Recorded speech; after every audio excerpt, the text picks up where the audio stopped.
Entonces la pregunta que tenemos todos es ¿qué significa el hecho de que un musulmán haya sido elegido por voto popular para ocupar la alcaldía de la ciudad más importante de los Estados Unidos, siendo Estados Unidos el país que todavía, para mi gusto, es una potencia mundial?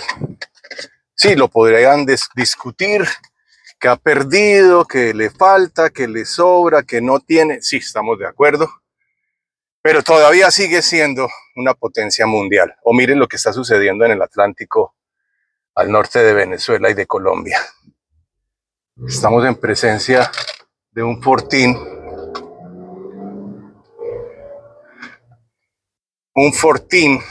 de armamento, buques, misiles. No necesitan estar muy cerca de Venezuela, realmente están más cerca de lo necesario, a menos de que estén pensando en una invasión terrestre. Esos misiles los pueden perfectamente disparar desde Houston, desde la Florida, y tienen totalmente la habilidad, la capacidad de largo alcance, aunque en este caso ni siquiera estamos hablando de largo alcance.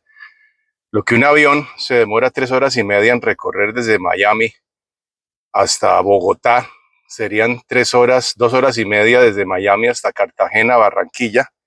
A Caracas serían el equivalente a 2 horas 15, 2 horas y media. Un misil que se desplaza a velocidades supersónicas, pues hombre, eso es cuestión de minutos. Entonces pensar que la presencia de Estados Unidos en el Atlántico Norte es algo necesario para poder cumplir algún tipo de misión militar, eso es de la vieja guardia. Estamos en el siglo XXI, noviembre 8 del 2025, donde el aparato militar de los Estados Unidos es absolutamente asombroso. Acabaron de entregar el contrato para que Boeing construya en forma masiva el último avión de sexta generación de guerra. Entonces, pensar que Estados Unidos ya perdió o que no tiene el músculo político militar para actuar en Venezuela es demasiado pasivo, ese pensamiento. Entonces, ¿qué es lo que se está intentando lograr? Bueno, aquí hay mucho más de lo que usted y yo podemos observar. Es muy probable que por debajo de la mesa se muevan muchas cosas que usted y yo no tenemos y nunca vamos a saber ni a conocer.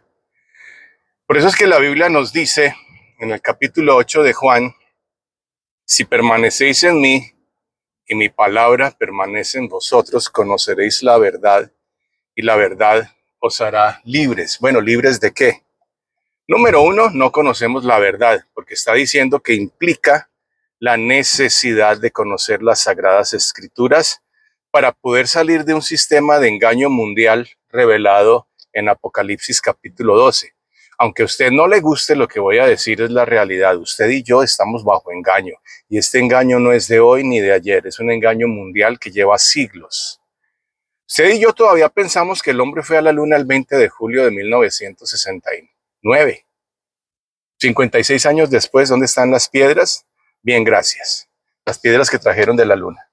Entonces, pensar que todo este sistema de gobierno mundial está buscando el beneficio del pueblo, etcétera, etcétera, no. Esto no es un pensamiento real, es una novela bonita que nos venden. Y que la democracia, entonces usted cada 4 años va a definir el futuro de la nación más poderosa del mundo. Por favor. ¿Qué está sucediendo? ¿Por qué un hombre musulmán en el poder de la ciudad más grande de los Estados Unidos? ¿Qué dice la Biblia acerca de esto? Bueno, para mi gusto, Revelación 13 tiene 3 letras que en árabe deletrean el nombre Alá. Por la forma en que está escrito ese griego koiné, que tiene algunas alteraciones a la forma estándar en que se escribían las letras Kai, Chi y Sigma, Sí, valen 666 el número de gamatria de las tres combinadas, pero en la forma en que gramaticalmente se escribieron la confección de estas tres letras en el Textus Receptus, muestra algo que va mucho más allá del griego koiné. Para mi gusto, este señor Juan lo que estaba haciendo era mostrándonos una revelación del sistema mundial que debe gobernar al final de los tiempos. Un musulmán gobernando Nueva York. Interesante. Un musulmán gobernando Nueva York.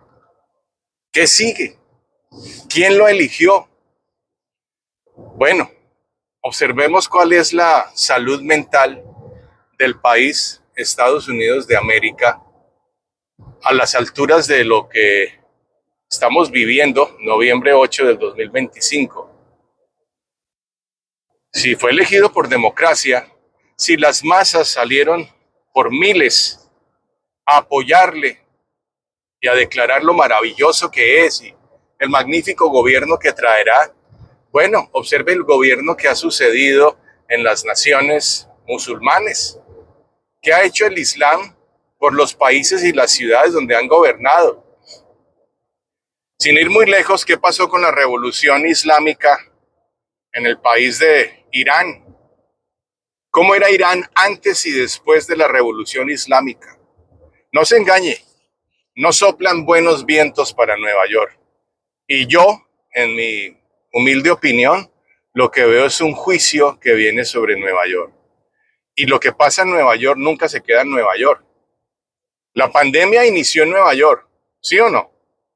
Marzo 15 del 2020 se cerraron muchísimas empresas, comercio, operaciones aéreas. ¿Dónde comenzó la pandemia? Nueva York. ¿Qué pasó? En pocos meses todo el país estaba en jaque. Y esto duró casi 3 largos años. ¿Qué estamos viendo? Un alcalde que se toma Nueva York. ¿Qué sigue? Bueno, si el patrón continúa y el pueblo de Dios no despierta y hace algo, lo que sigue es que el Islam seguirá tomándose las grandes ciudades de este país.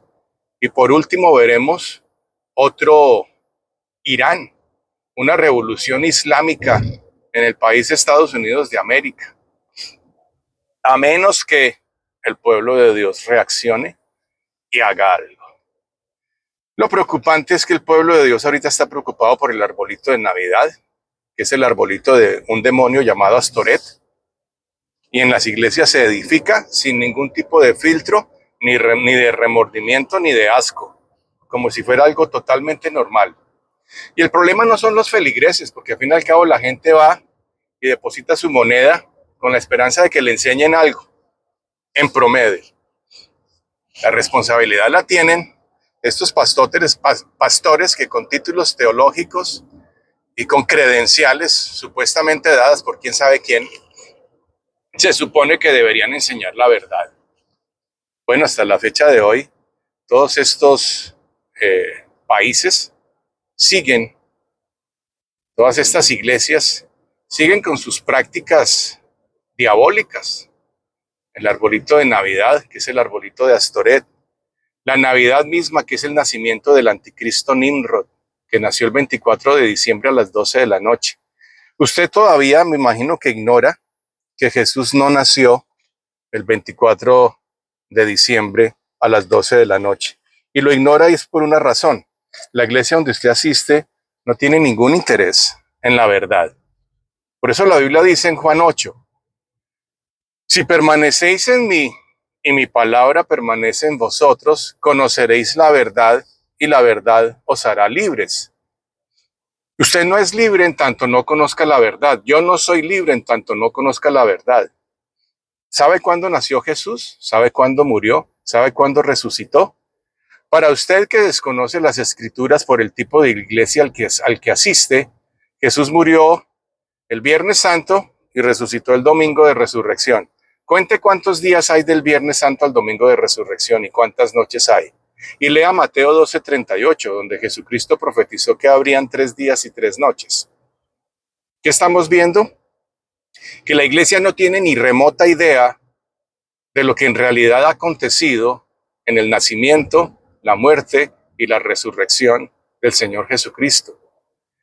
Todavía pensamos que el espacio está gobernado por galaxias y el sistema solar, etcétera, etcétera, etcétera. Entonces esa cosmovisión que tiene la iglesia por la ignorancia de las escrituras, que fue tomada del brujo Nicolaus Copernicus, que fue el que estableció el modelo actual del sistema solar. Entonces, para la iglesia promedio, la iglesia no tiene sentido. La Biblia dice claramente en Josué capítulo 10 que Josué oró y el sol se detuvo. Entonces, el sistema heliocéntrico de Nicolaus Copernicus está en total contraposición con las escrituras, con las sagradas escrituras. O Josué no sabía de nada, y el libro de Josué lo escribió Josué y no lo escribió Dios, contradiciendo otra escritura, segunda de Timoteo 3:16. Toda la escritura ha sido inspirada por Dios. Entonces tenemos otro problema. Josué no tenía ni remota idea de lo que sucede en el universo, que entre otras cosas, para mi gusto, el universo no existe. En el principio creó Dios los cielos y la tierra. Yo no encuentro ningún universo por ningún lado. Es más, la palabra planetas hace referencia a las estrellas errantes que se rebelaron contra Dios y fueron condenadas a prisiones de oscuridad. Judas, capítulo 1. En el original griego de la epístola de Judas, dice los planetos, planetoides, la palabra griega que se tradujo como planeta, estrellas errantes. Estos son estrellas errantes, dice. Entonces, ¿qué es lo que observamos? Que todos los planetas tienen nombres de demonios. Júpiter, el dios principal del panteón romano. Saturno, Venus, la diosa del amor y la impureza sexual. Mercurio, el dios de esto y de aquello. Marte, el dios de la guerra. Y la lista sigue y sigue y sigue y sigue. Curiosamente, todo esto ha sido aprobado por la NASA. ¿Pero quién fue la NASA? La NASA fue fundada por un alemán que trabajó para Adolfo Hitler en el exterminio de 6 millones de judíos. Su nombre, Werner von Braun. ¿Con quién trabajó? Con Walt Disney, el principal caricaturista, creador de fantasía, dibujitos y películas.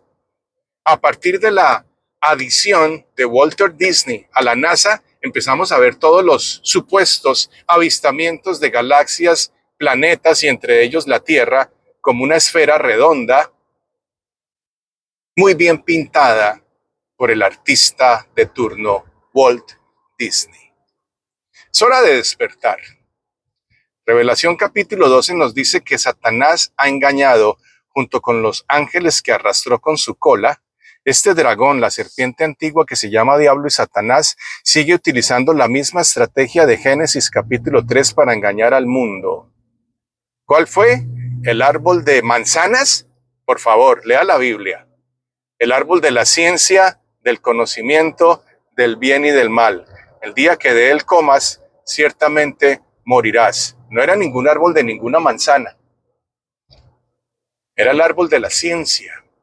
Era el árbol del conocimiento humano, del cual se expresa en forma muy directa el famoso profeta Santiago en su libro diciendo que la sabiduría humana es carnal y es diabólica. ¿Ha cambiado Satanás su estrategia? Hay otro verso que respalda esta aseveración.